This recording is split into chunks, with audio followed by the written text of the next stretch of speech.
So you're going to need ground beef, cheddar cheese, taco seasoning. Chop the ground beef up until it get brown like that. Put some taco seasoning in it. Let it boil out until the water is going and it looks like that. And then you take your pan and your tortillas and the cheese and you put the meat on top of the cheese and layer it like it's lasagna. And then in the corners where it can't fit, you rip little pieces up, you put it right there, and boom, it fits. Add some more meat. Then when you're done adding all the meat, you top it off with the cheese to have that little cheesy, crusty look.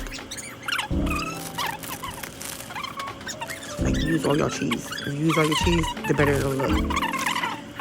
So you put all the cheese on there, cover all the whole thing, and then place it in the oven for 350 for about like 20 minutes. And then it come out and boom. Don't that look good?